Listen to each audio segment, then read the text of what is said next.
Oh, View to a Kill by Duran Duran was the top song. Back to the Future was out in movie theaters, and the USFL played its final game. All that happened in the summer of 1985. Here locally, the Remsen St. Mary's Hawks were state baseball champions. Fast forward 31 years, the Hawks are back on top of the Iowa baseball world. The team and co-head coaches Jim Wesselman and Dean Harpenall were kind enough to make the trip to the ABC9 studios, as you can see here for Champions Week. Coach, fellas, thanks for coming in. We'll start off with you, Dean. During the state tournament, we talked a lot about the War Eagle Conference, the strength with Hinton and West Sioux, of course, your opponent in the championship game.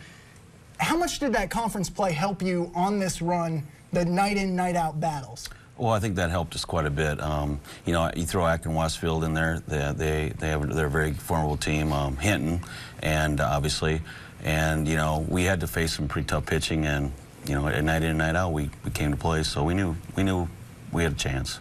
Now, looking back at your season as a whole, you lost the first 2 games. You started 6-4 through the first 10. Then you win 22 straight to end the year. What flipped the switch for you guys? Well, we were injured a little bit, and you know, everyone plays a role. Like all these guys, you know, they played roles. You know, there's a lot of guys with 30 to 40 at bats, and we finally, you know, got things figured out, and that basically started it.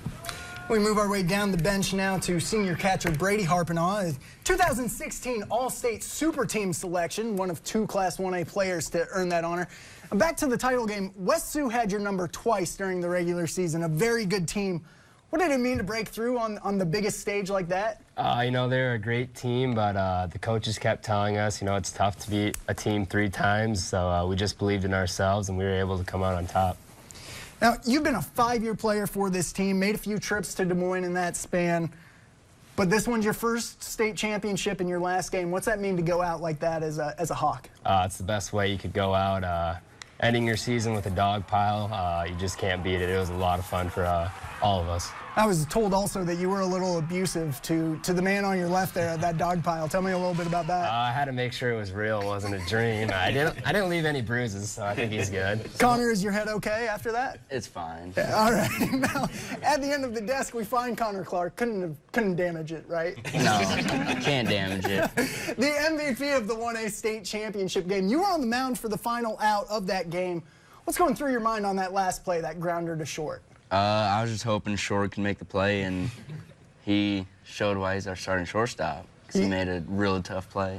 He made it look pretty easy there. Now, backtracking to the semis, you played Mason City and Newman, a team that hadn't lost to a 1A squad in nearly 2 full years. You played 4 in the 7th and rally from behind to win. How were you guys able to do that? Just making contact with the baseball and putting the ball in play and not giving up. What's it mean to have this banner and this trophy to hang in the halls there at Remsen St. Mary's for the rest of, well, eternity, I guess, right? It's pretty awesome to know that we brought the championship banner home. Now, Coach, we'll wrap things up with you. 1985, you were still in high school. In fact, playing for Remsen St. Mary's and the winning pitcher for the Hawks in that state championship game, I believe you told me, against Key? Yeah, Key Lansing. Now, a state championship is nice, but in order to not only win it, but to win it with your son on the team, how special was that moment for you? That's extremely special. You know, the thing is, I think I was more nervous as a coach than as a player, because as a player you have some control, but I mean, what a feeling to win it with your son, you know, to go through that emotion, the same school, and, you know, some of the same people that are around you, and a lot of alumni were extremely elated that, you know, we were able to do that. Coach, players, thank you all for coming in. RJ Staub looking mighty dapper down there in that sport coat. I like it. They are the Remsen St. Mary's Hawks, your 2016 State 1A champions. We'll be back with more after the break.